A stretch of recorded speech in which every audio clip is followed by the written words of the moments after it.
Moi, Charles m'a apporté beaucoup parce que je me suis vraiment rendu compte de l'importance de la personne et comment supporter la personne. Il y a un support financier, bien entendu. Il y a un support de soundboarding et de coaching, mais il y a un très gros support émotionnel. Parce qu'un entrepreneur passe à travers des moments difficiles qui sont plus difficiles qu'être employé. Parce que les employés dépendent de ton succès comme entrepreneur. Si toi, tu fails, tes employés perdent leur job. Alors, être un entrepreneur, c'est probablement l'emploi pour lequel j'ai le plus haut respect. Le Fonds de solidarité FTQ est fier de présenter Les Dérangeants. Que vous souhaitiez devenir les premiers, les meilleurs ou les plus grands sur le marché, on prête main forte à des entreprises aux 4 coins du Québec. Au fond, on fait plus qu'investir. On s'investit dans vos projets. Visitez le fonds ftq.com/entreprise. Le podcast de la nouvelle génération d'entrepreneurs au Québec. Les Dérangeants. Les Dérangeants! Bonjour tout le monde, bienvenue à un nouvel épisode de la saison 8 des Dérangeants, fièrement présenté par le Fonds de solidarité FTQ.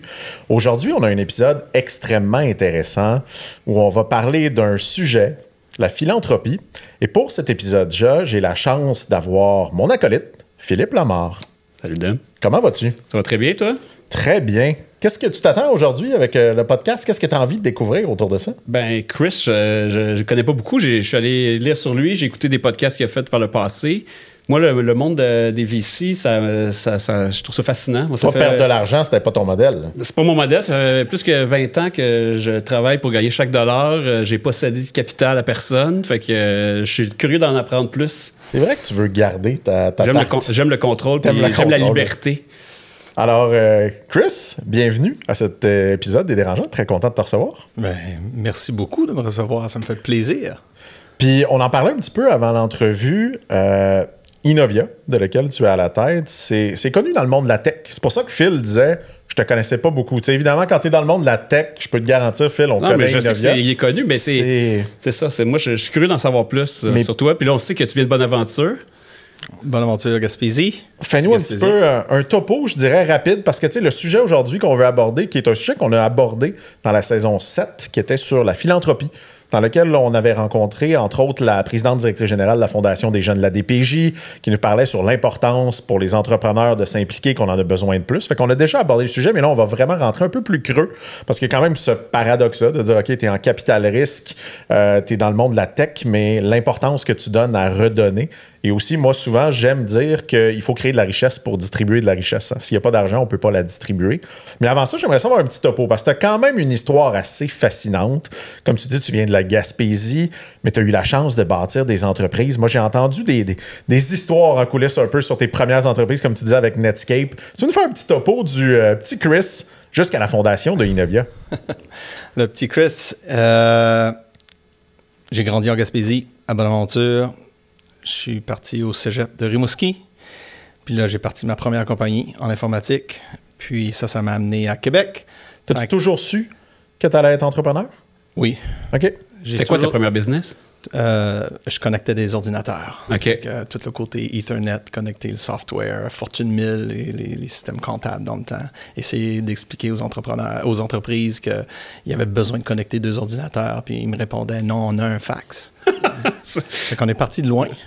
Mais rendu à Québec, j'ai commencé l'université pendant que gérais ma business. Puis, à l'université, ça allait bien, mais la business aussi allait bien. Puis, la business est devenue un petit peu plus internationale à cause de Netscape dans les années 95. Puis, dans les années 95, ce qui est intéressant, c'est que pour ceux qui se souviennent du début de l'Internet puis du Web, le World Wide Web. Les Internets. Les Internets, les internautes, la traduction française de l'Internet et du Web. Mark Andreessen m'avait expliqué que The market is the US. Alors, j'ai dit, est-ce que je peux prendre le français, l'allemand, le portugais, l'espagnol, l'italien? Puis, il m'a dit oui. Fait qu'il m'a donné le code source de Netscape. Puis, j'ai commencé à distribuer Netscape à un niveau international. Puis là, ça m'a amené à travailler avec une équipe, des employés qui étaient extraordinaires. J'ai embauché une couple de mes professeurs de l'université. C'est là aussi que j'ai droppé out de l'université. Malheureusement, je n'ai pas pu finir mon bac à l'Université Laval. Mais l'entreprise boomait. Puis, il boomait tellement que je ne savais pas exactement comment que ça fonctionnait pour lever des fonds. Tu étais dans la bulle, là. Dans ces années-là, on était proche C'était le des début de premières bulles. l'Internet. C'était vraiment le début de tout ce qu'on connaît aujourd'hui, le World Wide Web. Puis, j'avais besoin d'argent, donc j'ai dû apprendre à faire du fundraising. Puis, c'est là que je me suis aperçu qu'au Canada, il y avait quelques financiers qui finançaient des entreprises profitables.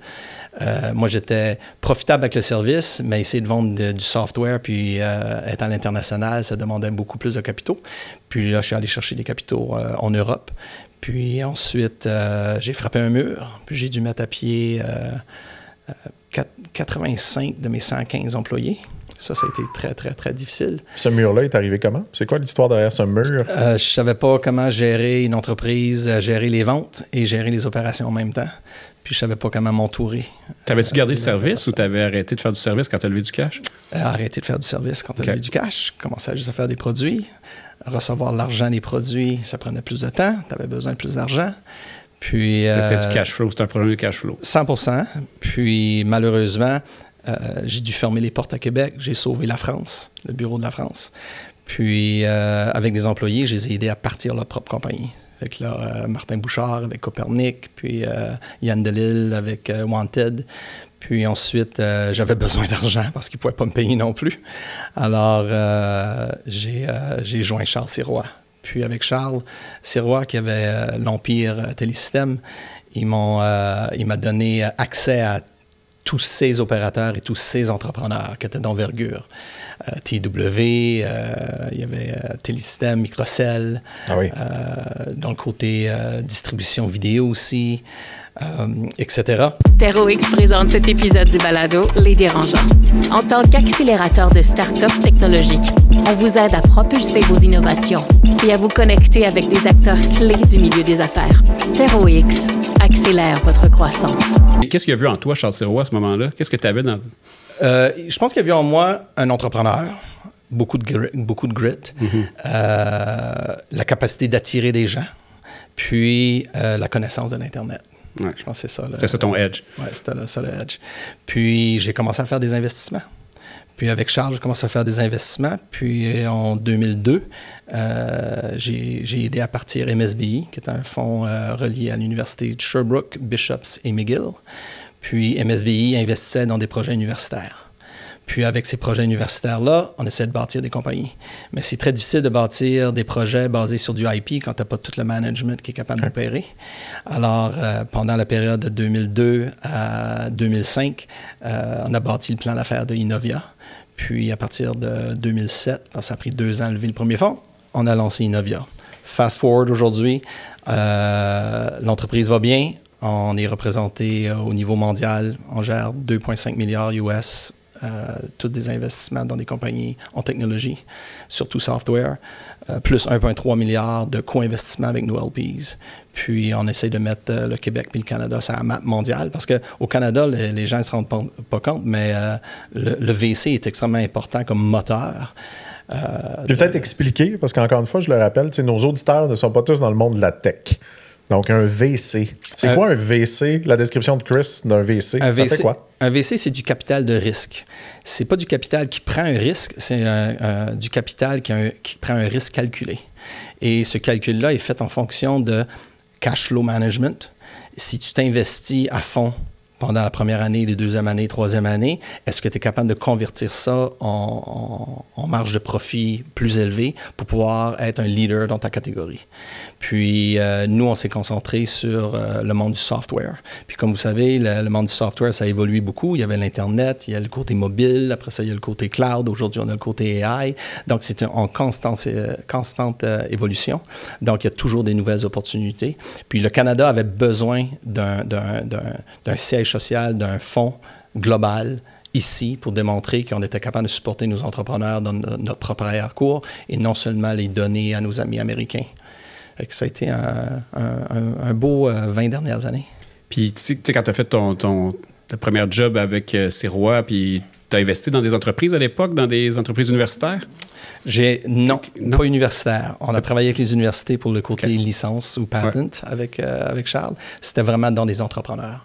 Puis les entrepreneurs, tu peux aller chercher le IP que tu as besoin, la propriété intellectuelle, mais c'est vraiment dans la personne que tu as investi parce que c'est les entrepreneurs qui peuvent passer à travers les tempêtes. Puis il va toujours avoir des tempêtes. Ben, c'est ça que j'allais te demander. Entre la différence, ce que tu savais à l'époque des gens que tu choisissais, dans qui tu investissais, puis aujourd'hui, ça a-tu changé? Ça a-tu évolué avec le temps?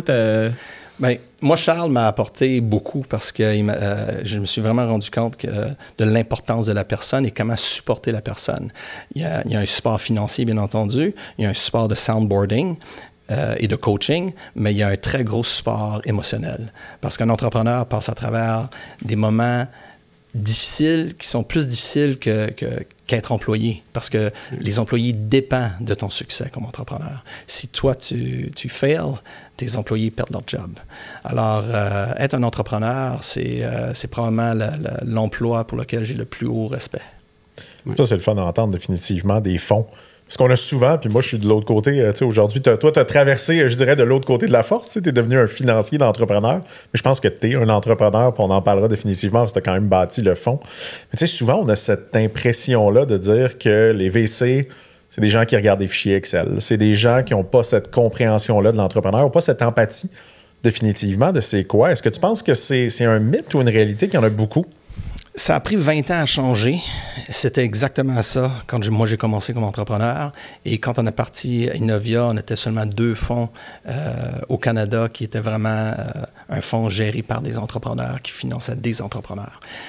C'est surtout le monde financier. Pourquoi? Parce que le monde financier, il parle le même langage que la finance. Puis, les gens, ils pensent que le VC, c'est juste les capitaux. Mais non, c'est de quelle façon que tu utilises les capitaux pour créer de la valeur. Puis, de quelle façon que tu supportes ces entrepreneurs-là à créer de la valeur.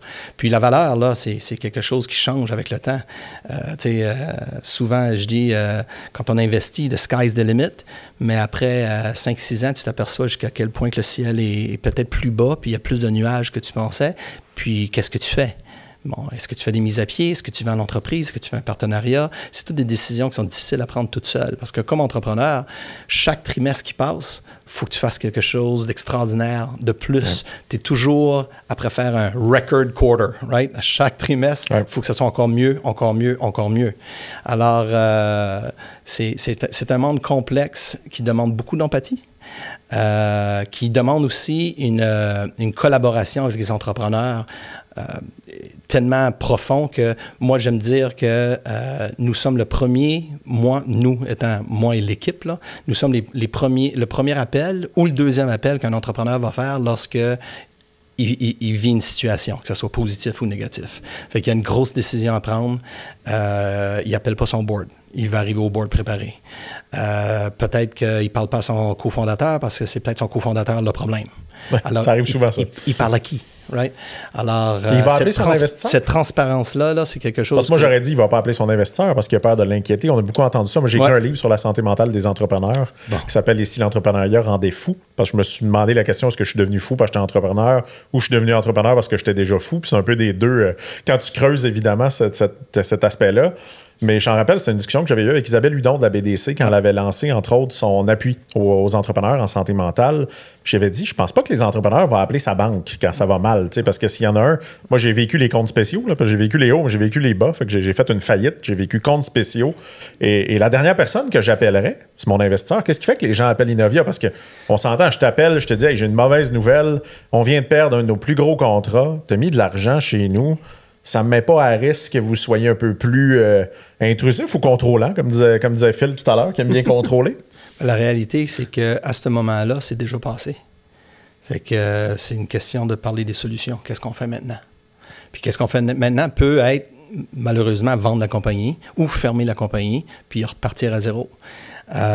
Mais c'est aussi une opportunité de trouver d'autres solutions. Puis, je ne connais pas aucune entreprise qu'on a financée. Puis, tu peux parler de Wealthsimple, Lightspeed, AppDirect, Hopper. Il n'y a aucune entreprise qui n'a pas eu plus qu'un événement majeur dans leur vie. Puis, tu étais entrepreneur, tu es devenu financier. Est-ce que tu te sens entrepreneur aujourd'hui ou plus un financier? 100% entrepreneur. 100% entrepreneur? Innovia, c'est un brand. Ouais. Innovia, c'est un process de qualité. Innovia, c'est une culture. Innovia a des valeurs. L'équipe qu'on a bâtie, je pense aussi aux transitions. Fait que c'est pas parce que quelqu'un est avec toi depuis 10 ans qu'il va être là encore les 10 prochaines années. Quand on lève un fonds, le fonds dure 10 ans. Fait que plus souvent que moins, lorsqu'on négocie avec une institution qui investit chez nous, comme les fonds de pension, le Fonds de solidarité est un de nos partenaires à travers plusieurs de nos fonds.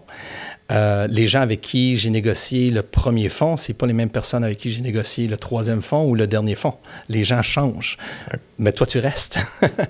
Fait que c'est le côté entrepreneurial d'un fonds de VC est extrêmement important à mes yeux. Puis tu n'as jamais eu envie de ressauter la clôture, si je pourrais le dire comme ça, de repartir une entreprise? Parce que là, ce que je me dis qui doit être tellement intéressant, puis le bagage que tu dois aller chercher, c'est que tu côtoies des dizaines, des centaines d'entrepreneurs à succès avec des particularités. Tu dois finir aussi par être capable de détecter des choses. Parce que moi, j'ai eu la chance de rencontrer des gens souvent qui avaient fait les McKinsey ou des gens qui avaient travaillé dans justement du private equity.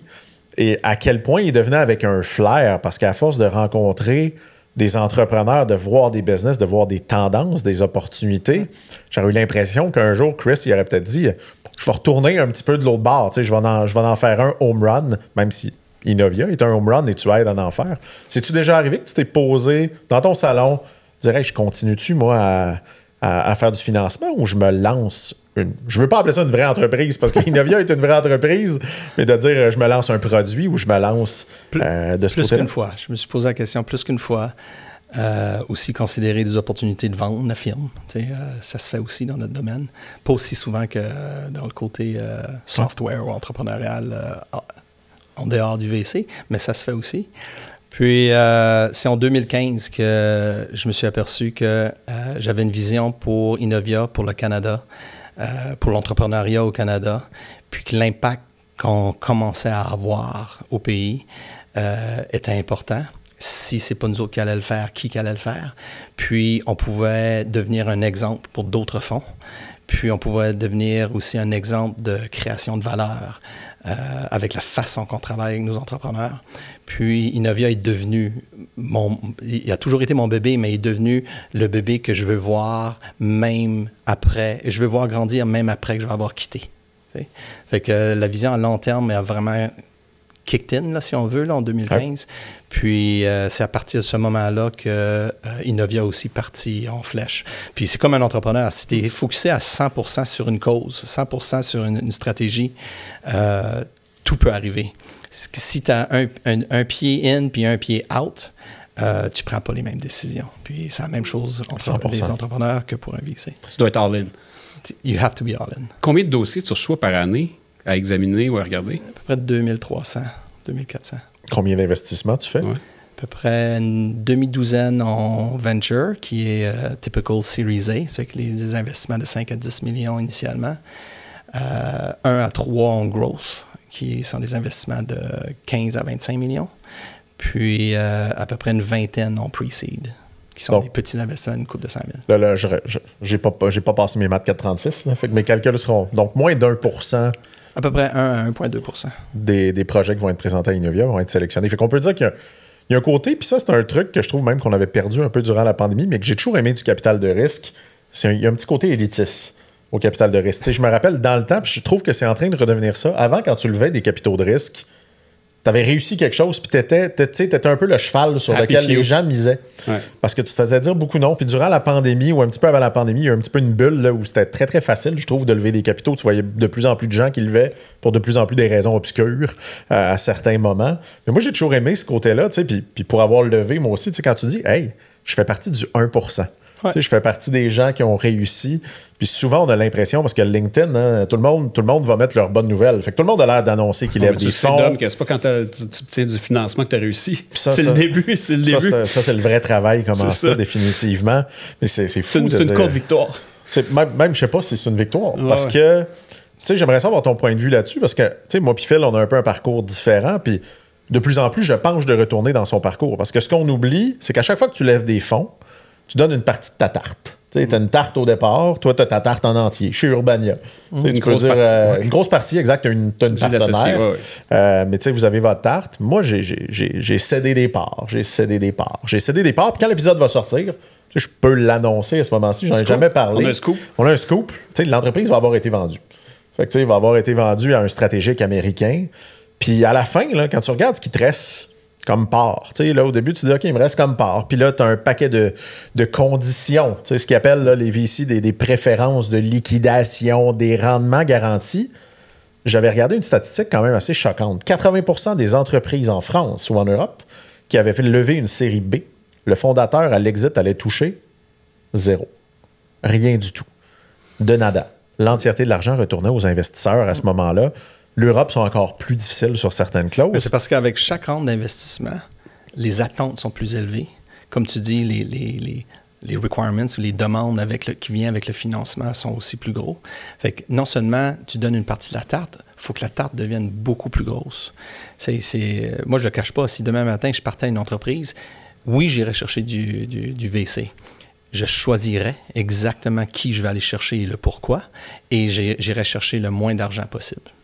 Pourquoi? Parce que oui, il faut que tu partages, mais il faut que tu gères aussi les attentes. Puis le VC est vraiment fait pour une catégorie de compagnies.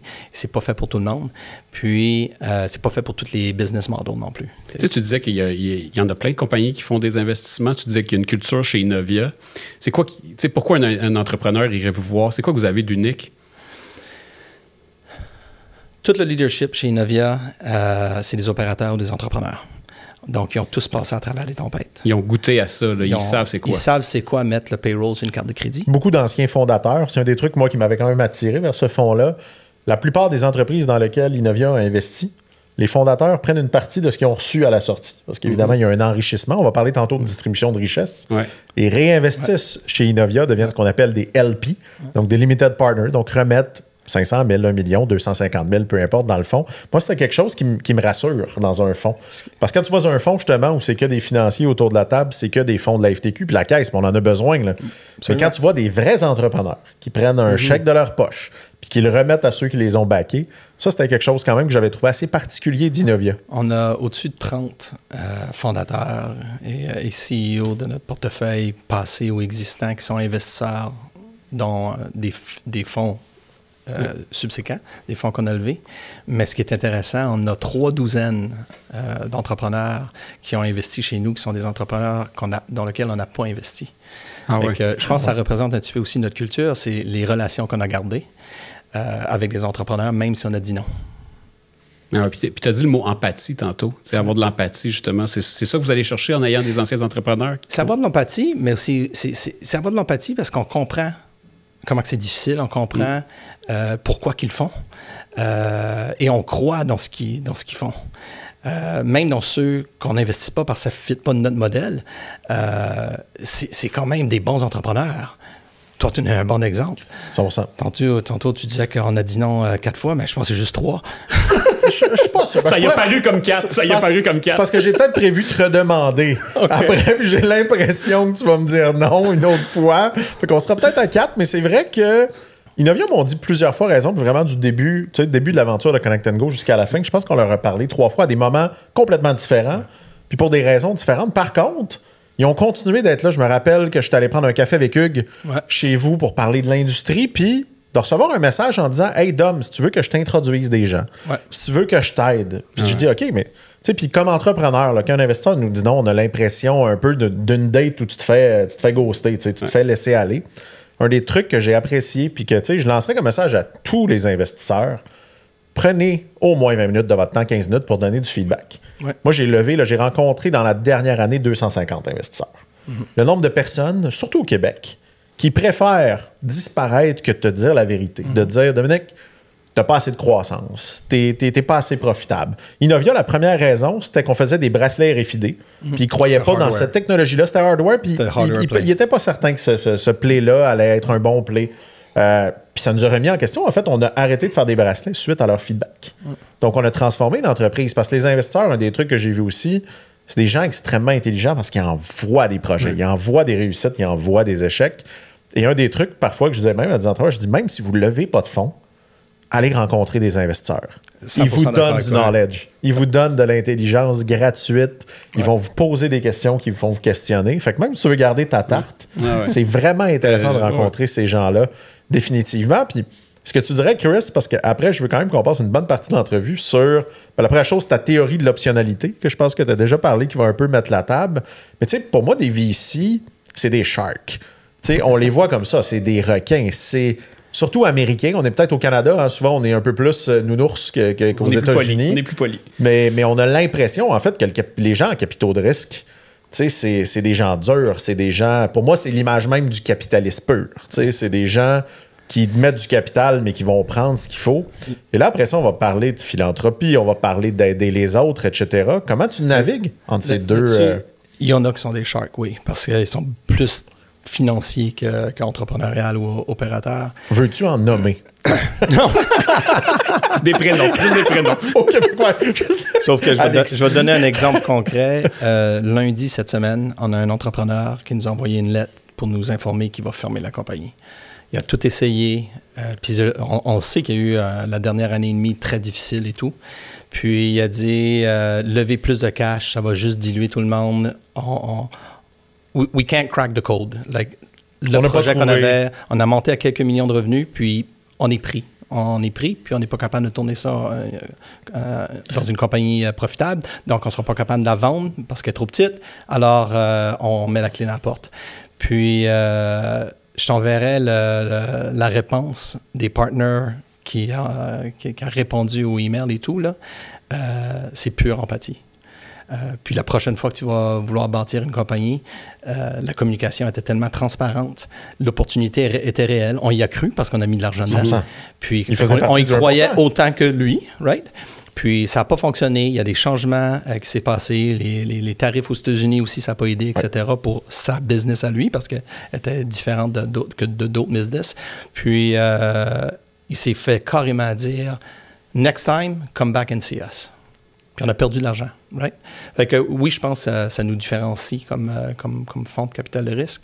Puis pour ta question d'optionnalité, sais-tu quand j'en parle? Oui, 100%. Ben, l'optionnalité, ce qui est intéressant, c'est que it's to keep the founder in the driver's seat. OK.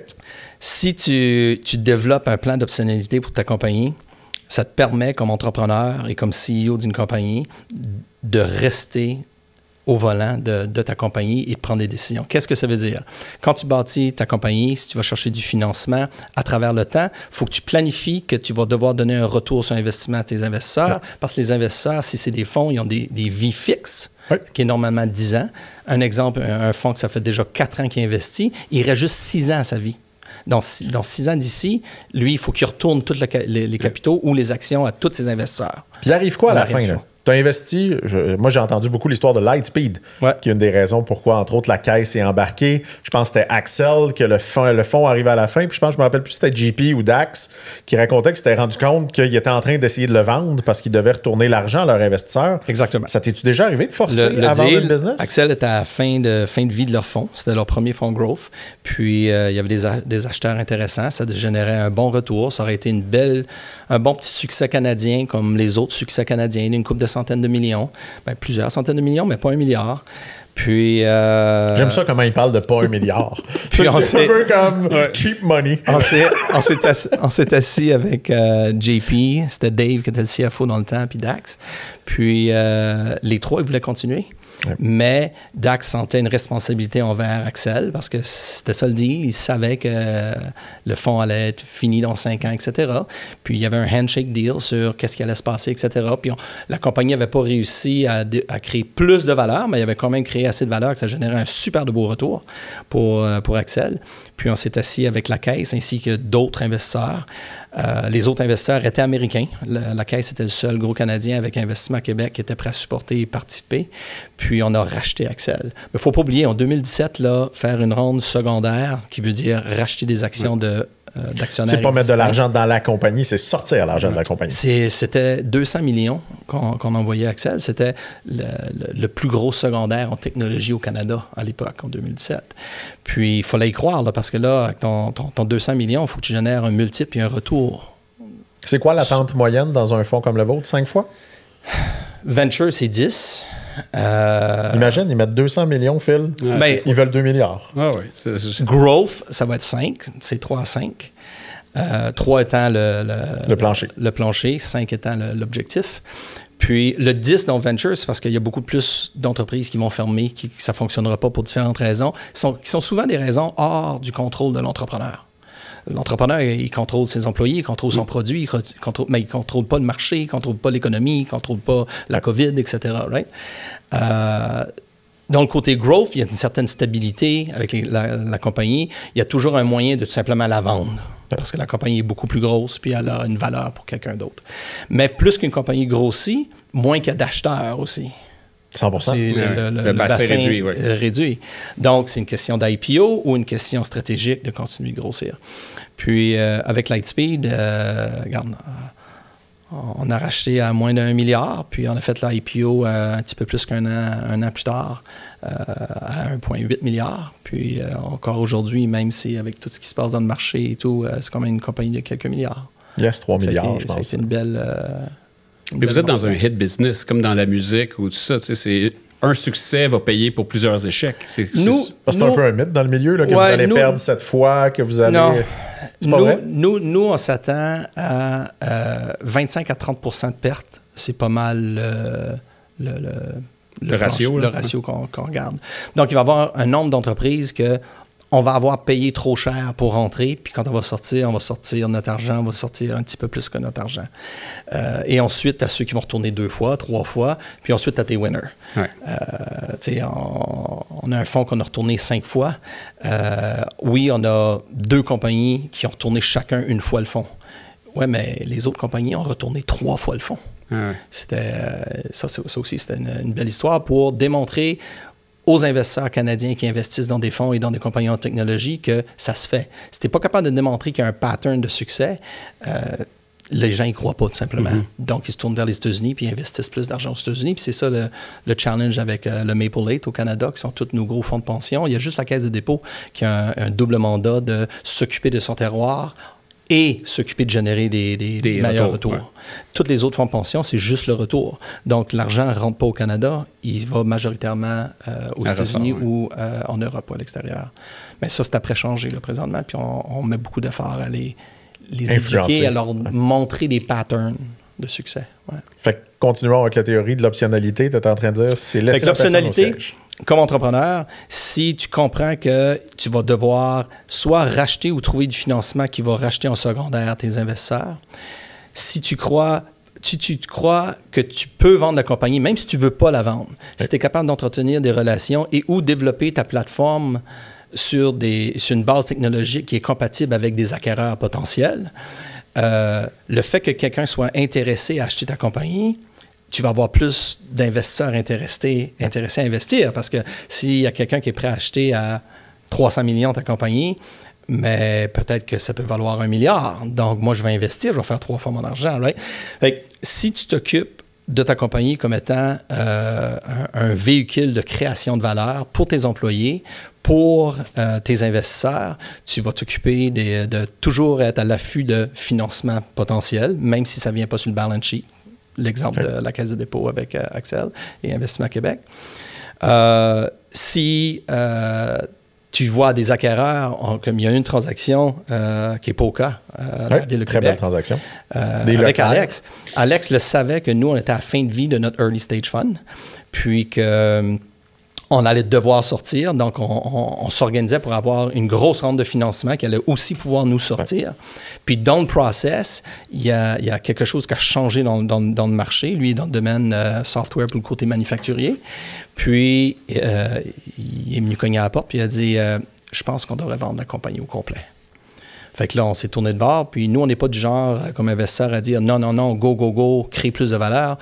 Si l'entrepreneur est prêt à vendre, on va essayer d'optimiser le outcome. Donc, on a mis tous nos efforts pour trouver plus qu'un acheteur potentiel.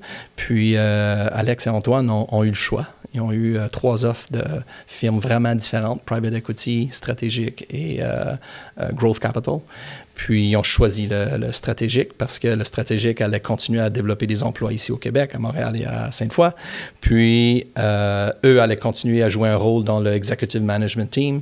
Puis, ce qui est chose intéressante, c'était pas la meilleure offre. On avait eu une au niveau financier. C'était sûrement la meilleure offre au niveau de l'entrepreneur, mais pas la meilleure au niveau retour financier. On aurait pu faire un peu plus, quelques millions de plus avec une autre offre, mais il y avait une certitude de closing, puis le outcome pour les prochaines années, ben, regarde, moi je suis capable de me tourner de bord, puis je veux dire, regarde, Poca existe toujours, c'est une division qui grossit en flèche, puis elle est encore plus mondiale et globale qu'elle était quand elle était toute seule. Fait que, mais l'argent s'en va à l'étranger. Tu sais, je te pose la question parce qu'on parle beaucoup du Canada. Ouais. On parle beaucoup de l'importance de la propriété canadienne. Moi, je le vis. Je veux un Américain en ce moment. Ce qui veut dire que oui, on va continuer d'être une entreprise au Québec, continuer de garder les emplois. Ça, on est content de ça. Ouais. Mais reste que la profitabilité et l'argent qu'on fait va retourner, évidemment, principalement sur le marché US. Comment tu vis ce côté-là? Parce que tu as quand même l'air, je sais que tu as un côté, je sais pas si c'est nationaliste, mais je t'ai vu dans Build Canada, très, très impliqué à poster sur LinkedIn, entre autres, sur l'importance d'être indépendant, d'avoir une scène tech très, très forte chez nous. Il y a sûrement un gros pourcentage des compagnies d'Innovia qui vont être vendues, on va appeler ça des étrangers, compagnies américaines, européennes. Comment tu vois cet aspect-là au niveau du capital? Premièrement, on voit un exit, une sortie comme étant pas une fin, mais plutôt comme étant un point d'inflexion pour le futur. Puis, si on vend à une américaine, parce qu'aujourd'hui, avec fierté, je peux te dire qu'on a beaucoup plus de compagnies canadiennes en technologie qui est acquéreur. AppDirect est acquéreur, okay. Wealthsimple est acquéreur, Lightspeed est acquéreur. Donc, on voit plus d'acquisitions canadiennes, ce qui est un plus, mais lorsqu'on vend à une américaine, l'argent revient dans le système. Parce que là, si tu avais des anges investisseurs, tu avais des fonds qui ont investi, aux autres, ils réinvestissent, la machine continue. Puis, c'est pas juste le côté financier qui est important, c'est du wealth creation, point de vue financier, mais il y a aussi du wealth creation, point de vue intellectuel, côté patent. Il y a le wealth financier, point de vue spin-off. Tu as des employés qui vont traverser la rue. Ça fait que toi, tu viens de vendre ta compagnie, tu vas avoir des employés d'ici les 2 prochaines années qui vont partir leur propre business. Qui ont peut-être bénéficié des stock options, fait qu'ils ont eu un peu d'argent en plus. Puis ils ne déménageront pas aux États-Unis pour partir leur business. Ils vont traverser la rue. Puis ils vont partir leur business, puis ils vont essayer de poacher une couple des employés actuels. Puis là, ils vont partir, right? Ils vont avoir une crédibilité, il va avoir du vécu, il va avoir l'expérience qui est nécessaire à attirer du financement, puis il va avoir une idée basée sur toute cette expérience-là. Ensuite, il y a la communauté, parce que tu vis dans une communauté. Il y a une raison pourquoi que Montréal fait bon vivre. Moi, je veux juste voir Montréal fait bon construire. Ouais. Je veux bâtir, je veux que Montréal se redore de l'étincelle qu'on a la fierté qu'on avait. On avait une fierté. Là, on a des cônes oranges. Tu sais, c'est différent aujourd'hui. Mais on a besoin de cette étincelle-là. Je pense que le AI est un autre aspect où Montréal brille, mais il brille dans un corridor noir. Ouais. On a besoin de le mettre dans la rue. On a besoin de démontrer aux gens que oui, tu peux étudier en AI à McGill, travailler avec Mila, traverser la rue, trouver du financement, puis bâtir ta compagnie, puis avoir 10 employés ou 500 employés. Ça se fait ici à Montréal, right? Ça fait qu'on a besoin de cette étincelle-là de créativité, d'innovation et de s'occuper de sa communauté, parce que c'est la communauté qui supporte un entrepreneur. Que ce soit où tu demeures, que ce soit tes amis, ta famille ou tes enfants qui ont des problèmes ou des besoins spéciaux, tu as besoin d'une communauté riche en support pour pouvoir le faire. Ça fait que le wealth creation, le côté financier, c'est juste un morceau. Oui. Puis tu fais quand même un super bon parallèle. On va tomber dans le sujet de la philanthropie. Tu parles de création de richesse, de dire qu'il y a des gens qui vont s'enrichir, il y a des gens qui vont devenir très, très riches. Yeah. Plusieurs millions, plusieurs dizaines, plusieurs centaines de millions dans ces exits-là. Mon impression, c'est malheureusement un petit peu ce que j'ai vu au Québec versus le Canada ou même les US. Énormément de gens prennent l'argent, vont le placer dans des placements sécuritaires, donc ne vont pas le redistribuer dans l'écosystème. Moi, c'est ce que j'ai vu des grands exits de compagnies dans le paiement ou quand tu entends parler que son family office fait principalement que des financements en immobilier, donc ne va pas reprendre du risque. Il ne va pas redonner à ceux qui ont bénéficié, mais aussi réensemencer l'écosystème. Réensemencer. Je vois aussi beaucoup de gens qui vont s'acheter un gros chalet, vont s'acheter une maison en Floride, mais je ressens pas qu'on a cette culture-là. Je sais pas comment tu le vois, puis je sais pas si Innovia, vous préparez les entrepreneurs à dire, moi j'ai toujours dit, c'est un privilège de faire de l'argent. C'est un privilège je pense qu'on travaille fort, on le mérite. Moi, j'ai pas de problème de le dire. Je vais faire un exit, il y a des millions à la fin de ça. Je le mérite, ces millions-là, définitivement. J'ai prévu, moi, les réinjecter en très, très grande partie, mais j'ai pas l'impression que c'est culturel au Québec. Fait que j'aimerais savoir comment toi, tu vois un peu cet aspect philanthropique-là. Puis pour moi, au-delà de la philanthropie, il y a même l'aspect de réinjecter dans des startups, d'aider les gens. Puis toi, ce déclic-là, est-ce qu'il a toujours été là ou ça a pris du temps avant qu'il vienne? Moi, ça a pris du temps avant que ça vienne. Regarde, pour répondre à ta question, côté entrepreneur, on voit de plus en plus, puis regarde, je pourrais même te montrer sur une carte là, entre 2002 et aujourd'hui, jusqu'à quel point que les entrepreneurs réinvestissent dans d'autres entrepreneurs aujourd'hui. Beaucoup plus. Je regarde juste Innovia comme fonds. On avait 1% de nos fonds qui étaient des family office ou des individus. Aujourd'hui, on est plus dans le coin du 14-15% du fonds qui sont des individus, des family office. Donc, oui, il y a un intérêt. Oui, ça se développe, mais c'est très petit à comparer à nos amis du Sud. Donc, même à nos amis canadiens, je pense. On est Canadiens, mais à l'extérieur du Québec, j'ai l'impression. L'Ontario qui est différent. Okay. L'Ontario, surtout drivé par Waterloo en premier, ensuite Toronto qui a copié. Mais réinvestir dans des entrepreneurs, ça a commencé, mais on a encore beaucoup de chemin à faire. Pour moi, réinvestir dans la communauté, réinvestir dans la philanthropie, ça m'est arrivé tard. Puis je pense que c'est le cas pour plusieurs personnes. On pense au début qu'il faut avoir de l'argent pour pouvoir faire de la philanthropie, pour pouvoir donner de l'argent. Puis c'est faux. Je pense que quand tu commences par donner un 250 $, un 1 000 $, un 5 000 $, oui, ça a un impact sur ton revenu quand tu es plus jeune, mais ça crée pas une attitude, mais ça crée un commitment envers sa société. Ça touche des valeurs sentimentales. Je pense que c'est super important, la philanthropie. Puis il faut investir dans la philanthropie de la même façon qu'on investit en technologie ou dans des compagnies ou autres. C'est juste que le retour sur investissement, il est beaucoup plus à long terme parce que c'est la qualité de vie qu'on a en général que ça affecte. Mais les gens, ils ne voient pas non plus ou ils ne comprennent pas jusqu'à quel point que la philanthropie a un impact sur notre culture et sur notre santé. Oui. Que ce soit santé mentale, santé des enfants, santé cardiovasculaire, la recherche pour cette santé-là. Lorsqu'on fait un don, le don va chercher un matching avec le côté privé, va chercher un matching avec les gouvernements, les différents niveaux de gouvernement. Ça permet de vraiment faire avancer notre société. Ça nous permet de faire avancer le pays et pas simplement dépendre des autres pays pour pouvoir avoir une qualité de vie supérieure. Fait que, on ne le voit pas ça tant et aussi longtemps qu'il y a quelque chose qui ne t'arrive pas dans la vie. Ouais. Puis, ça a été quoi ton déclic, toi? Mon fils a eu des problèmes à la naissance. Il est mort-né pendant 7 minutes. Puis... Désolé. Ouais. Non, mais regarde, il est top shape. Il a 16 ans aujourd'hui, puis... tout va bien. Je suis même surpris jusqu'à quel point parce que je m'attendais à avoir des problèmes toute notre vie, dans le fond, que ça allait changer notre vie. Puis, qu'est-ce qui l'a sauvé? Le support, ben regarde, le support, le côté médical l'a sauvé, mais le support de l'hôpital, mais tout ce qui vient autour, c'est super important. Puis quand tu penses à la philanthropie, c'est les types de dons que tu fais aux fondations qui supportent les familles, qui supportent la recherche, qui supportent notre système de santé, puis Dieu sait qu'on en a besoin. Là. On ne parlera pas d'efficiency, ça c'est une autre question, puis, mais point de vue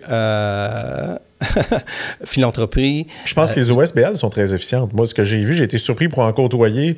Ils ont toutes des petites équipes. Ils travaillent comme des forcenés avec, on se le dit, des salaires qui sont pas extraordinaires très, très souvent. Des gens qui ont le cœur au ventre. S'il y a une place où j'ai vu de l'efficience, c'est dans les fondations. On parle pas de l'efficience du système de santé. Là, ça, c'est effectivement autre sujet. Mais important de dire les fondations, ce qu'ils font avec notre dollar. Moi, j'aime bien mieux donner $1 à une fondation que donner $1 à Carnegie en ce moment-là. Donner $1 à Legault, définitivement, le retour sur investissement est bien meilleur. Une présentation de Kayra Capital, la plus importante banque d'affaires indépendante québécoise offrant des services conseils pour vos projets de vente, d'achat et de financement d'entreprise. Avec plus de 300 collaborateurs dans 35 pays, Kayra Capital vous offre un monde à la hauteur de vos projets. C'est un retour qui paye à court, à moyen et à long terme. Puis, c'est vraiment notre qualité de vie. Je reviens là-dessus parce que, comme société, on veut aimer où on vit. On veut on veut même pas avoir besoin de penser qu'on n'aura pas le support si jamais quelque chose arrive. Right? Puis, moi, ça a été ça le déclic. Après ça, j'ai eu un deuxième déclic avec ma mère quand elle a eu un ACV. Puis, j'ai commencé à donner. Puis, je ne cacherai pas, quand j'ai commencé à donner, je donnais plus que ce que je pouvais me permettre à ce moment-là. Puis, tu parlais d'un fonds VC. Fonds VC, c'est Get Rich... late, là, ça prend du temps. Ça, c'est quelque chose que les gens ne savent pas. Un investisseur à capitaux de risque, on a l'impression que c'est des gens qui sont très, très riches. C'est très long avant de faire de l'argent. Mais une fois que ça arrive... Tu peux faire énormément d'argent, mais c'est un peu comme une start-up. Il y a beaucoup de fonds VC qui ferment, qui ne réussissent pas à faire un deuxième fonds, qui ne réussissent pas. C'est pas l'entièreté des fonds. Les fonds VC sont un peu comme les compagnies dans lesquelles vous investissez. Il y en a certaines qui vont faire des home runs, mais il y en a beaucoup qui ça n'aura pas donné grand-chose. C'est la même chose, sauf que la différence avec les fondations qu'on peut tous supporter, la fondation, si elle n'a plus d'argent puis qu'elle ferme, l'impact là, peut être désastreux. Parce que les gens, ils se donnent, oui, que ce soit les employés ou juste le côté OSBL ou tous ceux qui supportent les employés pour les différents événements, le awareness, les résultats, parce qu'il y a beaucoup d'argent qui va directement supporter. Puis, on sait, la COVID a été un autre bon exemple, que ce soit pour la DPJ ou pour la santé mentale. Oui, l'argent vient d'où si on veut essayer de changer les choses pour mieux nous supporter, pour que notre prochaine génération soit mieux et non pire que ce que nous on est. Fait que moi, c'était ça le déclic. Puis depuis ce temps-là, j'ai commencé à investir, moi et ma femme, bien entendu. Ensuite, on a choisi nos propres causes. Ma femme a sa cause. Quelle est la cause de ta femme? Ma femme, c'est le Children's Hospital. Okay. Puis moi, c'est Sainte-Justine. Donc, vous êtes quand même un peu alignés, malgré deux centres différents, mais sur la même finalité, si on peut dire comme ça. Anglophone, francophone. Exact. Puis le gros push aussi, c'est sur la collaboration de ces fondations-là et de ce en quoi la fondation supporte, donc la recherche, les hôpitaux, etc., les institutions, leur collaboration aussi avec d'autres institutions. Parce que c'est pas vrai qu'on s'appelle Sainte-Justine ou l'Institut de cardiologie de Montréal, puis ça a été créé par des francophones pour des francophones initialement, que c'est comme ça qu'on va devenir les meilleurs dans le monde. On devient les meilleurs dans le monde parce que le monde savent qu'est-ce qu'on fait. On attire les meilleurs talents. On a des collaborations et on démontre au monde qu'on est important puis on peut faire une différence ailleurs et non seulement ici. Puis je pense que c'est ça qui est arrivé avec Sainte-Justine. Il y a énormément de collaborations présentement avec Sick Kids, aux US aussi.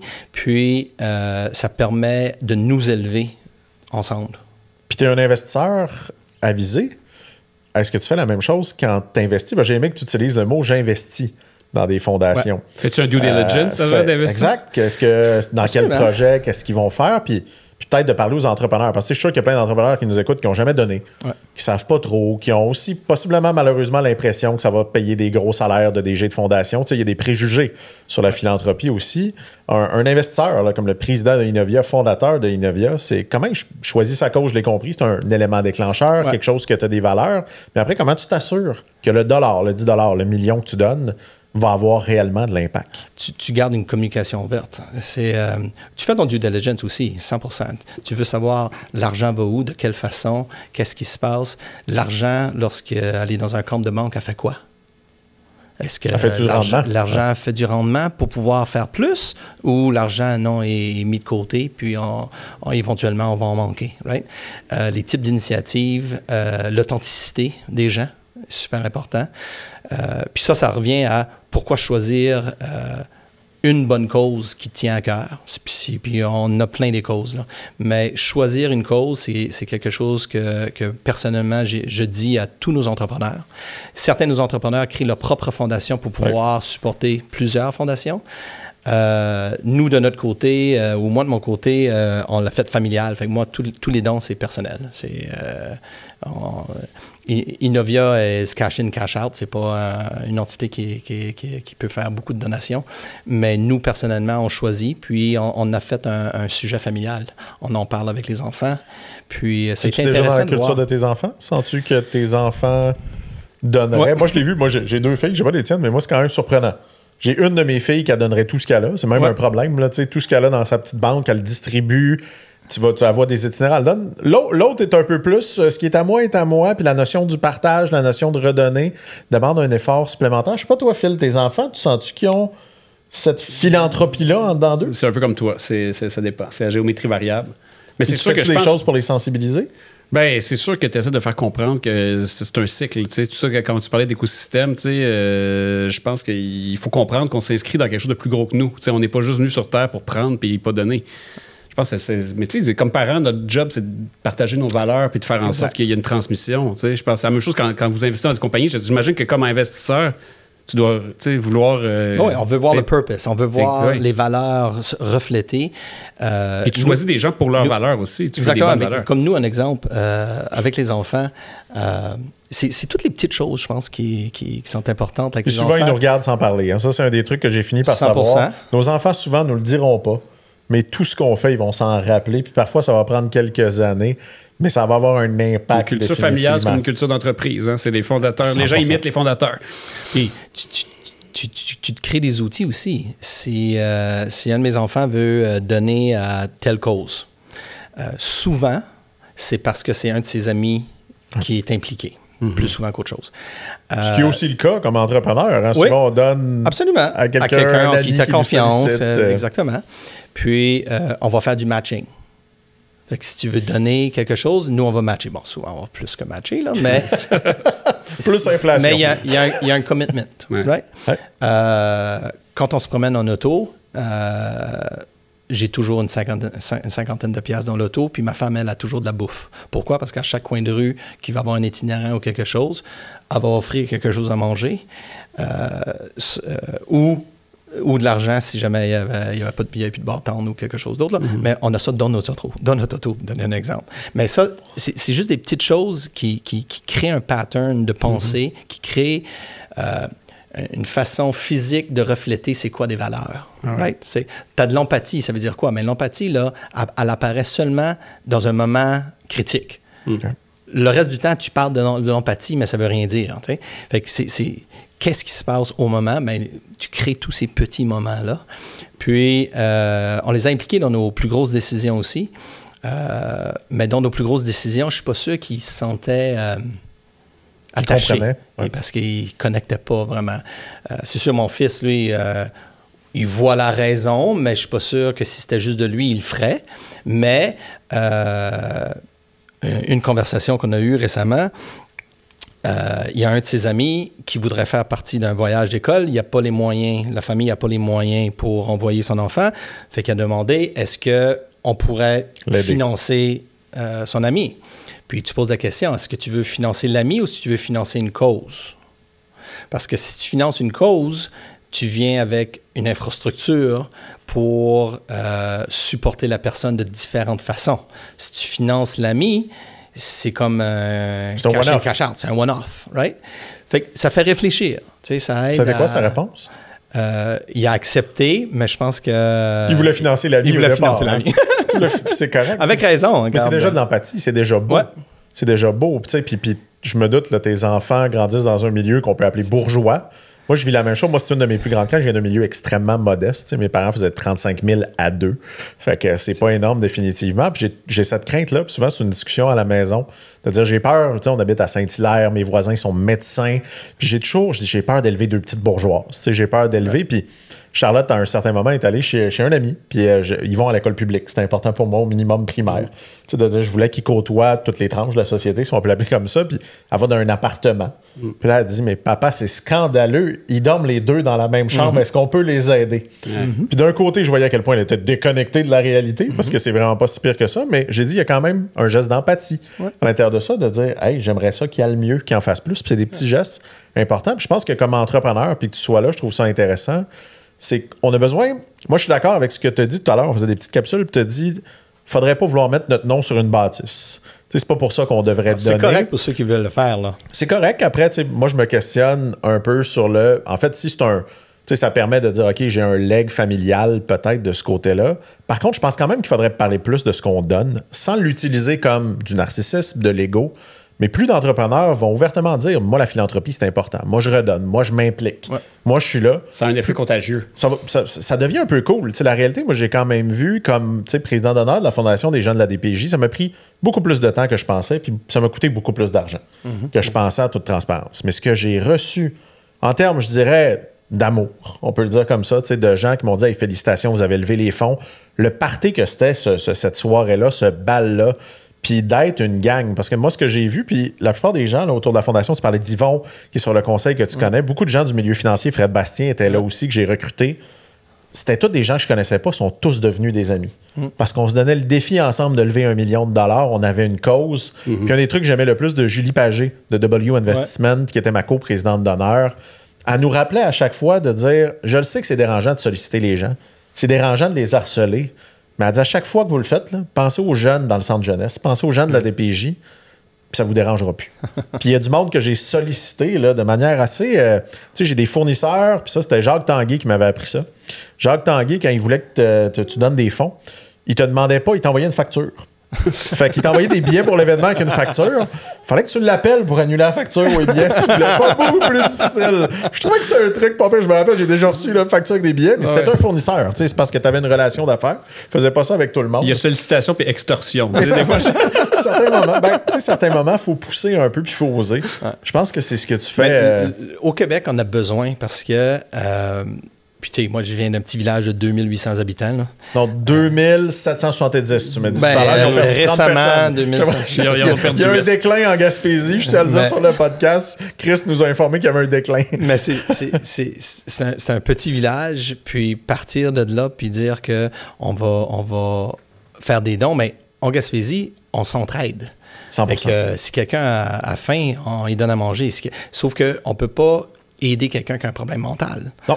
On ne peut pas aider quelqu'un qui est dans une dépression. On ne peut pas aider si un enfant a des problèmes ou la mère a des problèmes. Nos chirurgiens, ils viennent aux 2 semaines. C'est fou. Encore. Fait que je pense que c'est important au Québec. Je ne veux pas dire ça péjorativement, mais le mindset, on est fait pour un petit pain, là, est encore là. Si je compare à mes collègues en Ontario, la philanthropie, ça fait partie de ça fait partie. Aux autres, dès que tu fais de l'argent, tu donnes. Entre autres, ton alma mater, au niveau universitaire, ça commence là. Mais ici, on envoie beaucoup la responsabilité au gouvernement. C'est au gouvernement de on est un peu français. Ben, un peu français, puis on est dans les premières générations qui a une génération de richesse. Fait que c'est sûr qu'il n'y en a pas cette tradition-là de génération en génération. De l'impact que ça a lorsqu'on fait des dons. Mais c'est notre responsabilité. En tout cas, ça va changer notre société, ça nous élève tous. Mais l'exemple que tu donnais d'avoir de l'argent dans ton auto, tout ça, pour que tes enfants voient, leur rappeler leurs privilèges, puis leur rappeler qu'il y a des gens qui sont dans le besoin, je pense que c'est dans des petits gestes constants. Après ça, il y a des gros gestes, tant mieux, ça a de l'impact, mais les petits gestes du quotidien, moi, je pense que c'est là qu'on travaille, qu'on installe ça. Je pense que ça change, mais je pense qu'il faut qu'on en parle plus. Puis oui, c'était très malaisant aussi, moi, faire cogner à des portes, puis appeler, puis utiliser tel meeting avec tel entrepreneur ou tel investisseur, leur demander de l'argent. C'est malaisant. C'est dur. C'est très, très difficile. Ouais. Mais je pense qu'il faut qu'on passe au-dessus parce que la cause est beaucoup plus grande que le petit malaise. 100%. On a, je t'en avais parlé au tout début, un jeu au dérangeant. Je trouve que c'est une bonne façon de terminer. C'est un genre de philanthropie aussi, hein? Oui, effectivement. Puis Chris disait, hey, 1 heure, ça semble long, ça fait déjà 57 minutes. Puis j'ai l'impression qu'on pourrait parler encore pendant 1 heure. Fait que ça passe vite. Mais un petit jeu, en fait, qu'on fait de la philanthropie aussi au dérangeant à notre auteur. On pose des questions. Donc 25, 50, 75 ou 100 $. Et le jeu fait que si tu réponds à la question, les dérangeants vont faire le don. Je me doute à Sainte-Justine, à qui on va faire le don en ton nom. Et si tu refuses de répondre à la question, ben définitivement, c'est toi qui vas faire le don à ce moment-là. Alors, c'est quoi la différence entre les questions à 25 puis à 100? Parce que comme Chris, c'est un gars très généreux, je pense qu'il va y aller tout de suite pour le 100, mais je veux juste savoir la différence entre les questions. C'est un peu plus crunchy, je dirais. Évidemment, on utilise l'IA, entre autres, pour nous aider avec les questions. Donc, évidemment, les questions deviennent un peu plus crunchy, généralement, en fonction du montant. Puis on en pose généralement autour de 3. Fait qu'on part avec une à quel prix? 100$. On part à 100$ directement. Alors, ça, faut même que je vire les pages, là, définitivement, de ce côté-là. On va y aller avec ça. Ça va être quelque chose intéressant. Le plus grand échec d'un de vos investissements chez Innovia a probablement coûté de l'argent à des investisseurs fortunés. Le plus grand échec d'une initiative philanthropique peut coûter des vies ou briser des communautés. Avez-vous et le secteur de la tech en général réellement et humblement conscience de la différence de magnitude du risque et de la responsabilité entre les deux mondes? Elle n'est pas si dure, celle-là. Ouais, L'IA avait été généreux. Oui, puis moi, je suis chanceux. L'équipe puis le partnership, regarde, toute l'équipe, on est rendu 60 personnes chez Innovia. L'empathie, les dons, je pense que toute notre équipe au complet est impliquée dans des fondations. Une fondation ou une autre. Tout le monde. Ça fait partie là, de nos valeurs. Puis ça, c'est autant en Angleterre que Waterloo, Toronto, Montréal, Vancouver, Calgary. Tout le monde donne, puis tout le monde participe. Fait que c'est non seulement ça, c'est du temps. Et comme équipe aussi, l'équipe de Montréal, là, on a préparé les lunchs pour les gens dans la rue. À Toronto, cette semaine, ils font... McDonald's a aussi, fait que là, ils font le programme McDonald's, fait que là, tout le monde a leur petit chapeau, puis ils vont faire des burgers pour pouvoir donner. Puis quand eux, ils donnent, mais nous, on match. La firme match aussi. Fait que, ils donnent du temps, ils donnent de l'argent, on match ce qu'ils sont capables de lever.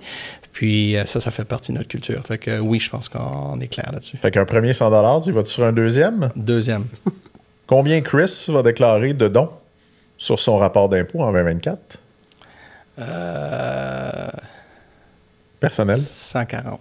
140 000? C'est quand même important pour une seule personne seule. Fait que ça donne, après, les petits gestes comptent, mais déjà, c'est quand même important. Bravo. Définitivement. J'en ai une dernière plus crunchy que je te lance. Innovia investit dans des entreprises comme Hopper, qui opère dans le secteur du voyage, qui est une industrie avec une forte empreinte carbone. Comment tu concilies personnellement la maximisation des profits avec des tels secteurs, puis l'engagement philanthropique d'Innovia avec l'environnement comme un don de 3 millions à Kenok? Ouais. Le don à Kenok, c'est le poumon du Québec, vraiment. Puis c'est pour sauvegarder le passage des animaux du nord au sud avec le réchauffement de la planète. Mais t'as pas peur que Cohere avec l'IA et que Hopper brise tout ça? Non, parce qu'on a investi aussi dans des technologies côté énergie pour pouvoir diminuer la consommation qui est requise pour le compute power. Puis il y en a beaucoup plus d'annonces à venir là-dessus. Puis Hopper a planté, puis là c'est des vieux chiffres, là, au-dessus de 5 millions d'arbres. OK. Puis c'est-tu quelque chose qui pourrait faire balancer un choix d'un investissement chez Innovia? L'aspect des l'implication sociale, les valeurs... Oui, ça fait partie. On investira, puis on a passé sur des entrepreneurs avec qui on n'avait pas un fit où c'est qu'on pensait qu'il y avait un côté... soit addiction, soit un côté prendre avantage d'une situation. Nous, on bâtit dans des entrepreneurs that have purpose, qu'on dit, là. Ouais. Puis, pour rendre le monde meilleur. Puis, on a la chance d'avoir le choix. Premièrement, on a les capitaux. Deuxièmement, on a une équipe extraordinaire. Puis, on a énormément de deal flow. Donc, c'est une question de juste choisir où on pense qu'on va avoir le plus gros impact. Ouais. Puis une dernière question, mais qui n'est pas nécessairement reliée au don, c'est quoi la sortie pour Chris Arsenault? As-tu déjà une idée? Parce qu'un fonds, généralement, ça dure 10 ans. À chaque fin de 10 ans, il y a une fin et on en recommence un autre. As-tu déjà un peu une réflexion sur la sortie chez Chris? Je pense pas que je vais sortir. Je pense que je vais éventuellement ralentir. Mais je pense pas que je vais sortir parce que ce que Innovia a comme impact positif au Canada et ailleurs dans le monde, mais surtout pour le Canada, est tellement important que moi, je veux juste m'assurer que lorsque je vais être à temps partiel ou à mi-temps, les 10 à 15 à 20 prochaines années vont quand même être tracées. Right? Fait que je me vois pas vraiment sortir. Puis je pense pas que ma femme voudrait que je sois chez nous non plus. Elle est habituée de me voir très indépendant. Donc, je me vois pas vraiment sortir, puis je veux cette continuité-là. Bon, éventuellement, they can kick me out, là, mais... Mais tu disais que tu voudrais avoir laissé une trace puis que ça te survive, ce que tu as bâti. C'est quoi la mémoire tu veux qu'on conserve de ton impact sur la société? J'aimerais ça que dans 10 ou 15 ans d'ici, qu'on ait des quinzaines ou des vingtaines de fonds comme Innovia, puis que dans des interviews ou autres, ils disent « quand Innovia avait commencé ça, puis... » Un peu le Sequoia de la vallée ou ces noms-là qui sont très, très connus. C'est cet impact-là que j'aimerais avoir. D'avoir été des pionniers et d'avoir ouvert le chemin à d'autres qui vous ont suivi. Merci, Chris, pour cette entrevue-là. Vraiment. Merci, mais ça t'a coûté 300$, puis c'était pas vraiment des grosses questions Puis il difficiles. le paye personnellement, il l'a dit tantôt. Ah, ça m'ira très bien. Je vais faire du fait que Phil, tu vas matcher. Les dérangeants vont donner 300, puis moi, puis toi, 300. Je suis sûr que Chris va faire un don de 300 aussi. Fait qu'on a ramassé 1200$ durant le podcast. Bravo. Ça va vite. Mais moi, j'ai un deal, c'est comme tu as vendu à des Américains, toi, c'est en US. Oh, ça fait mal. Mais il me paye en canadien. Je tiens à le Pas dire. Il me paye en canadien. Merci tout le monde d'avoir été à cet épisode des Dérangeants-là. Ce fut encore une fois super intéressant, pertinent. N'hésitez pas d'aller vous abonner sur toutes les plateformes. On est sur Spotify, sur Apple Podcasts. Abonnez-vous sur YouTube. Ça nous aide énormément, les abonnements. Les algorithmes, définitivement, peut-être que Chris a investi dans des algorithmes, mais je peux vous garantir qu'ils sont bons parce que ça nous aide quand vous faites ça. Et on se revoit pour un prochain épisode de Les Dérangeants. Le podcast de la nouvelle génération d'entrepreneurs au Québec. Les Dérangeants. Les Dérangeants!